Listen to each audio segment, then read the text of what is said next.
வேரூற்று இருந்த தமிழ் இலக்கியத்திற்கு புத்துணர்வு பாய்ச்சிய ஒரு கவிஞன் தான் நம்மளுடைய புரட்சி பாவலன், நம்மளுடைய மகாகவி. அதாவது படிப்பதற்கு முன்பே பட்டம் பெற்ற ஒரு கவிஞன் உண்டென்றால் அது பாரதி தான். பாரதியினுடைய புகழ்வணக்கு கூட்டம் தான். ஆனா தாய்மாமன் சீமான் அவர்களோட அனுமதியோடு Benjamin பிராங்க்லினையும் கூப்பிட்டுக்கிறேன். If you should not be forgotten as soon as you're dead and rotten, write worthy reading or do things worthy writing. நீ இறந்து விட்ட பிறகு உன்னை மறந்து விடாமல் இருக்க வேண்டும் என்றால் ஏதாவது நல்லதை எழுதிவிட்டு போ, அல்லது படிப்பதற்கு ஏதேனும் நல்லதை செய்துவிட்டு போ அப்படின்னு சொல்லியிருக்கிறாங்க. அப்படி வாழ்ந்தபடி எழுதியபடி வாழவும் வாழ்ந்ததை எழுதவும் வாய்த்த கவி என்றால் அது பாரதி தான். நம்ம எல்லாரும் சின்ன பிள்ளையா இருக்கும் போது திருவிழாக்கு போயிருப்போம். ஒண்ணுமே தெரியாது, ரொம்ப சின்ன பிள்ளைங்களா இருந்திருப்போம். அப்பா அம்மா கை, பல நூறு பேர்களுடைய காலு, அங்கங்க போட்டிருக்கக்கூடிய கடை, அவ்வளவுதான் தெரியும். அப்ப தந்தை ஒரு பார்வை பார்த்துட்டு அந்த மகனை தூக்கி தோள் மேல வைத்தவுடன் அந்த திருவிழாவே விலாசமாக நம் பார்வைக்கு தெரியும் அல்லவா? அப்படி தமிழை ரொம்ப சிறப்பாக காமித்த ஒரு பாவலன் என்றால் அது பாரதியை சொல்லலாம். நமக்கு பல இலக்கியங்கள் இருக்கு, சங்க இலக்கியம், சிற்றிலக்கியம், பக்தி இலக்கியம், எல்லா இலக்கியங்களும் இருக்கு. ஆனா அந்த எல்லா இலக்கியத்துக்கும் நம்ம உரைநடை வைத்துத்தான் தெரிந்து கொள்ள வேண்டும். ஏன் இந்த உலகத்துக்கே பொதுமுறை தந்த ஐயன் வள்ளுவனுடைய திருக்குறளுக்கு கூட நம்ம பொழிப்புரை வைத்துத்தான் புரிந்து கொள்ள முடியும். இதற்கு கவிக்கோ அப்துல் ரஹ்மான் அவர்கள் கூட ஒரு கவிதை எழுதியிருக்கிறாரு. திருக்குறள் தேர்வெழுத போனார், ஃபெயிலும் ஆனார், ஏனென்றால் மறந்து விட்டார் கோனார் அப்படின்னு. அந்த மாதிரி எல்லாவற்றிற்கும் நமக்கு உரைநடையும் பொழிப்புரையும் தேவைப்படும். ஆனால் பாரதியினுடைய பாடல்கள் அப்படி அல்ல, கட்டுரைகள் அப்படி அல்ல. நமக்கு மனதில் பசுமரத்து ஆணி போல பதிந்து இருக்கக்கூடும்.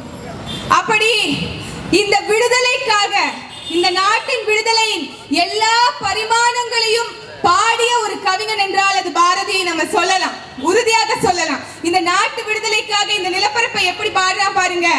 பாரத நாடு பழம்பெரும் நாடு, நீரதன் புதல்வர், இந்நினை வகற்றாதீர்னு சொல்றான். இந்த சமூக விடுதலைக்காக காக்கை குருவி எங்கள் சாதி, நீல் கடலும் மலையும் எங்கள் கூட்டம், நோக்கும் திசையெல்லாம் நாமன்றி வேறில்லை, நோக்க நோக்க களி ஆட்டம் என்று பாடிய பாரதி காக்கையும் குருவியும் தன் ஜாதி என்று பாடுகிறான். அப்படின்னா அதே மாதிரி வாழ்ந்தும் காட்டியிருக்கிறான். கடன் வாங்கி அரிசி வாங்கி வச்ச கண்ணம்மா அரிசி வாங்கி வச்சிருந்தத காக்கைக்கும் குருவிக்கும் அங்க உணவாக இரையாக கொடுத்தவன் பாரதி.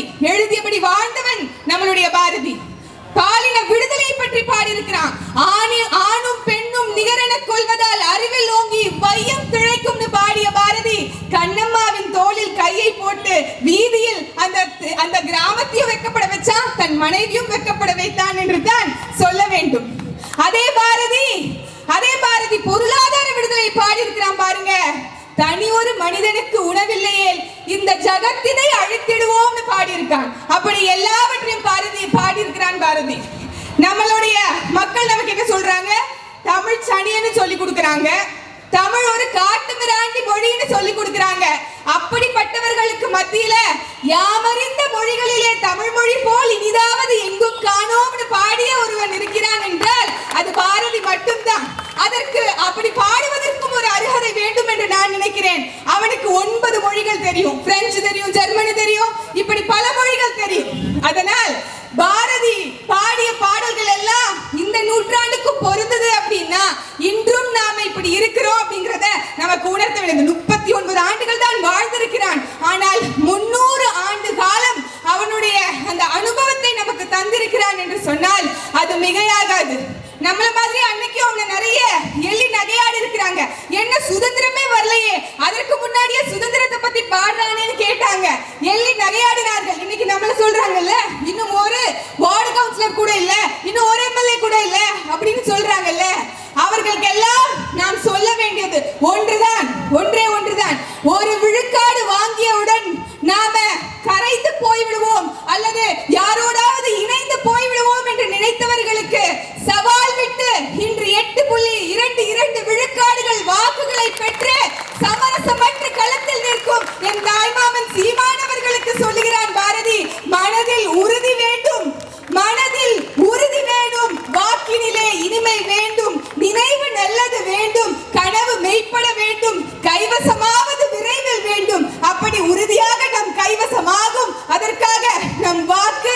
எல்லோரையும் பாதிக்கும், மற்றவர்களையும் பாதிக்கும் என்பதை உணர்ந்து நாம் செயல்படுதல் வேண்டும் என்பதை கூறி வாய்ப்புக்கு நன்றி பாராட்டி விடைபெறுகிறேன். நன்றி, வணக்கம். நாம் தமிழர்.